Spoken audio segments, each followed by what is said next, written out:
आदरणीय सभापति जी, आज हम सब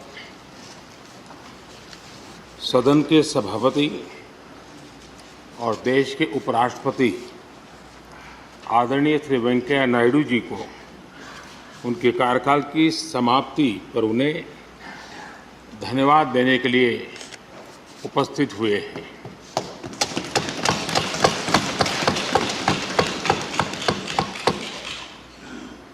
ये इस सदन के लिए बहुत ही भावुक पल है। सदन के कितने ही ऐतिहासिक पल आपकी गरिमामय उपस्थिति से जुड़े हुए हैं। फिर भी अनेक बार आप कहते रहे हैं, I have retired from politics but not tired from public life. और इसलिए इस सदन को नेतृत्व देने की आपकी जिम्मेदारी भले ही पूरी हो रही हो, लेकिन आपके अनुभवों का लाभ भविष्य में सुदीर्घ काल तक देश को मिलता रहेगा। हम जैसे अनेक सार्वजनिक जीवन के कार्यकर्ताओं को भी मिलता रहेगा। आपके वन लाइनर्स बीट लाइनर्स होते हैं और विन लाइनर्स भी होते हैं।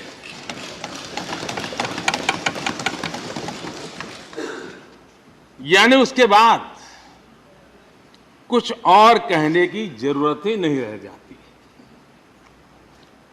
Your each word is heard, preferred and revered and never countered.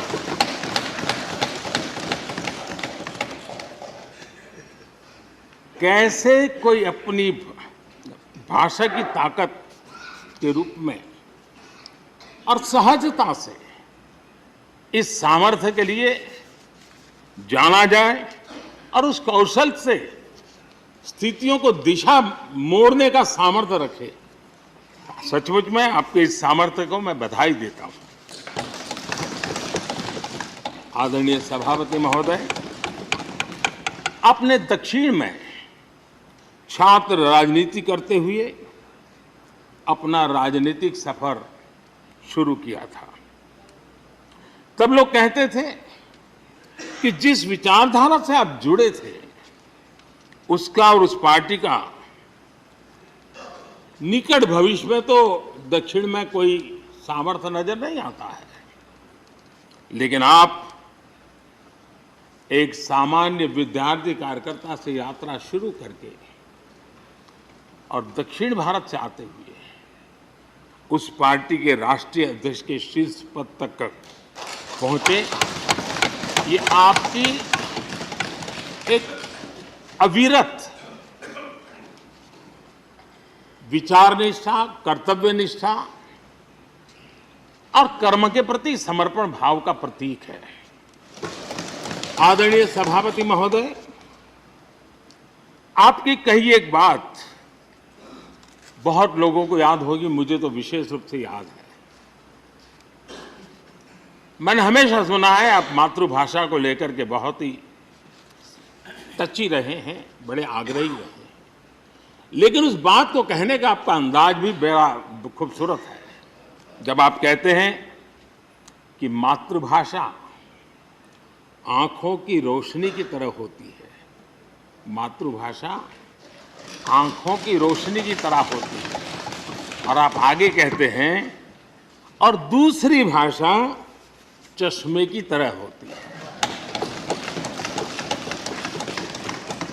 ऐसी भावना हृदय की गहराई से ही बाहर आती है।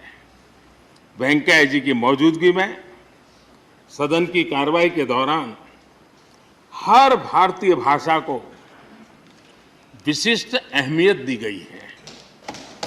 आपने सदन में सभी भारतीय भाषाओं को आगे बढ़ाने के लिए काम किया। सदन में हमारी सभी 22 शेड्यूल लैंग्वेज में कोई भी माननीय सदस्य बोल सकता है, उसका इंतजाम आपने किया। आपकी ये प्रतिभा, आपकी ये निष्ठा आगे भी सदन के लिए एक गाइड के रूप में हमेशा हमेशा काम करेगी। कैसे संसदीय और शिष्ट तरीके से भाषा की मर्यादा में कोई भी अपनी बात प्रभावी ढंग से कह सकता है, इसके लिए आप प्रेरणापुंज बने रहेंगे। आदरणीय सभापति महोदय, आपकी नेतृत्व क्षमता, आपके अनुशासन ने इस सदन की प्रतिबद्धता और प्रोडक्टिविटी को नई ऊंचाई दी है। आपके कार्यकाल के वर्षों में राज्यसभा की प्रोडक्टिविटी 70% बढ़ी है। सदन में सदस्यों की उपस्थिति बढ़ी है। इस दौरान करीब करीब 177 बिल पास हुए या उन पर चर्चा हुई, जो अपने आप में कीर्तिमान है। आपके मार्गदर्शन में ऐसे कितने ही कानून बने हैं जो आधुनिक भारत की संकल्पना को साकार कर रहे हैं। आपने कितने ही ऐसे निर्णय लिए हैं जो अपर हाउस की अपवर्ड जर्नी के लिए याद किए जाएंगे। सचिवालय के काम में और अधिक एफिशिएंसी लाने के लिए भी आपने एक समिति का भी गठन किया। इसी तरह राज्यसभा सचिवालय को सुव्यवस्थित करना, इंफॉर्मेशन टेक्नोलॉजी को बढ़ावा देना, पेपरलेस काम के लिए ई ऑफिस सिस्टम को लागू करना, आपके ऐसे कितने ही काम हैं जिनके जरिए उच्च सदन को एक नई ऊंचाई मिली है। सदन की कार्रवाई के दौरान जब सदस्यों के बीच कभी टकराव की परिस्थिति पैदा होती थी, तो आपसे बार बार सुनने को मिलता था, let the government propose, let the opposition oppose and let the house dispose. इस सदन को दूसरे सदन से आए विधेयकों पर निश्चित रूप से सहमति या असहमति का अधिकार है। यह सदन उन्हें पास कर सकता है, रिजेक्ट कर सकता है या अमेंड कर सकता है, पर उन्हें रोकने की, बाधित करने की परिकल्पना हमारे लोकतंत्र में नहीं है। आदरणीय सभापति महोदय, हमारी तमाम सहमतियों और असहमतियों के बावजूद आज आपको विदाई देने के लिए सदन के सभी सदस्य एक साथ उपस्थित हैं। यही हमारे लोकतंत्र की खूबसूरती है। ये आपके लिए इस सदन के सम्मान का उदाहरण है। मैं आशा करता हूं कि आपके कार्य, आपके अनुभव आगे सभी सदस्यों को जरूर प्रेरणा देंगे।